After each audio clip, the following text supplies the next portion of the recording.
Mangga sa di pa nalalamang bagay ang ferry. Tatlo sa kanila ay nasa critical Ikalawang batch ng kondisyon. mga sangkot umano sa port barrel scam. Labis na Sinampahan na ng naapektuhan reklamo ng sa bagyong ombudsman. Yolanda ang mga taga Kasama Eastern sa mga Samar kinasuhan, na umaasa pitong sa dating puno ng iyong kongresista, para sa kanilang kabilang si kabuhayan. kasalukuyang Mula sa Customs bayan ng Commissioner Borongan Rufi sa Eastern Biazon. Samar. Biazon, handa raw harapin ang mga alegasyon. Marisol? Bukod sa 2008 Mike, alam mo, sa tindi ng pinsalang dulot nga ng bagyong Yolanda dito sa Eastern Samar, mahihirapan o hindi raw alam ng mga apektadong residente kung paano muling babangon.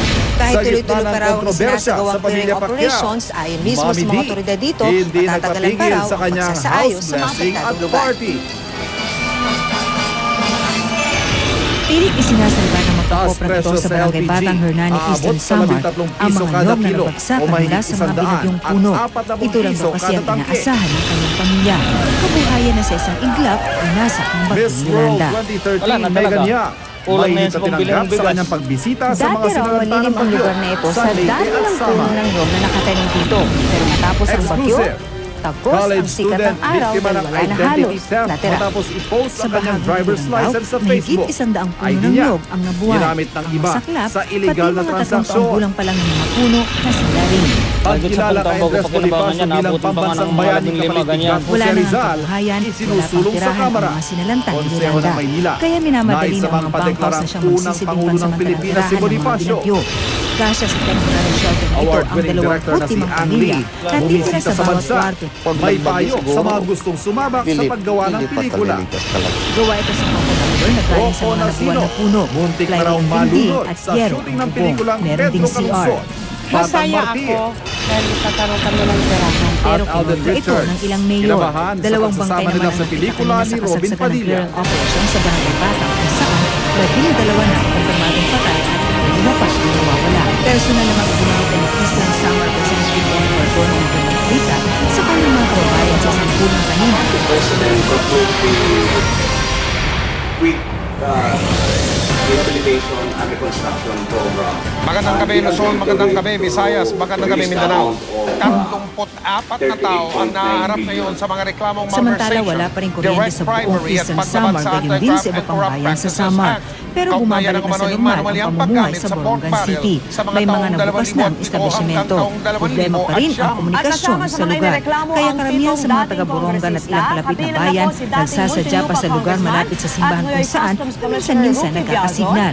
Ang lolang ito, mahigit 1 oras na kaninang nagdadayon para sana makontak ang mga kaanak sa Manila at sa iba pang bansa. Nagsisilbi ngayong hepe ng Bureau of Customs si Rufi Biazon, pero noong siya ay kongresista pa ng lungsod ng Muntinlupa. Susunod, eksklusibo, ilang batang lansangan na sagip. Ang publiko pinag-iingat sa Hindi pagdami lang ng mga doble krimen kundi sa mga triple kalsada ang ngayong pinsalang magpapasko. idinulot ng super bagyo dito sa bayan ng Estancia. Dahil sa Black malakas side na mining hangin, sa Ilocos Sur na nasira ang dati nang maraming mga ipinatigil. bahay at Tuloy pa rin? istruktura. Nasira rin ang mga kagubatan at mga pananim. At dahil sa oil spill bunsod ng bagyo, Andres nasira Bonifacio, rin ang gustong kabuhayan gawing ng mga pambansang bayani. mangingisda. Gusto rin Mayaman pa ideklara naman ang unang karagatan presidente ng ating bansa. Estancia. Noong kasagsagan ng super bagyo, sumadsad ang power bars ng Napoco sa Pampang. At Alden Tumama ito Richards, sa batuhan, kaya dinamdam nga ba tumagas ang ang mga langis sa unahan ni dagat Robin at sa Padilla dalampasigan. na katrabaho niya sa isang Marami pelikula? na nga Malalaman natin nawasak ang sa bagyo pagpapatuloy ng ng mga 24 bahay oras. at istruktura, pati kabuhayan ng mga mangingisda apektado ngayon. Hirap na ang sitwasyon namin dito po ngayon eh. Ano pa yung bahay na naamoy na yung langis? Dito kasi wala naman dito mga oil spill boom tayo na Exclusive driver's dispatch. license na Nag-impact ipinost sa na sa Facebook shoreline, so ng mga on may-aring recovery na rin estudyante, tayo ng mga magamit solid ng debris iba sa on the shoreline. paggagancho. Hindi na ho yan kakalat, sir. Hindi naman. Hindi na ho dadala. Ferry Based dito sa ma'am Hong sa Kong mga na biyaheng containment Macau measures na natin, aksidente. Tatlong Pilipino intact pa naman sugatan. siya. Jessica Soho nakatutok 24 oras. Abangan po ang kabuuan At ng Rocco report Nasino, sa muntik kapuso na raw mo, malunod Jessica sa Soho, shooting ngayong ng linggo baboy yan, ng pelikula. bago investigador. Tutukan lahat ng yan dito sa 24 oras. ng GMA News. Susunod, punong tanggapan ng Army ng Thailand nilusob na mga nagpoprotesta laban sa kanilang Prime Minister.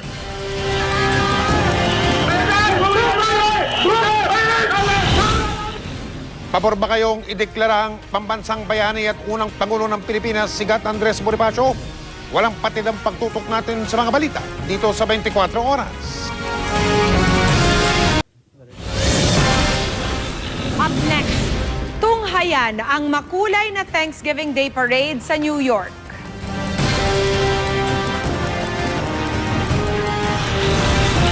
At Alden Richards, dinibdib ba ang mga puna ni Robin Padilla na katrabaho niya sa isang pelikula? Tuloy ang pagtutok dito sa 24 oras. That ends our chikahan for the week dito sa Chika Minute. Happy weekend mga kapuso. Ako po si Pia Guanyo. Mike, Vicky? Thanks, Pia! At yan po ang mga balitang aming tinutukan sa nakalipas na 24 oras. Maraming salamat po sa inyong pagtitiwala.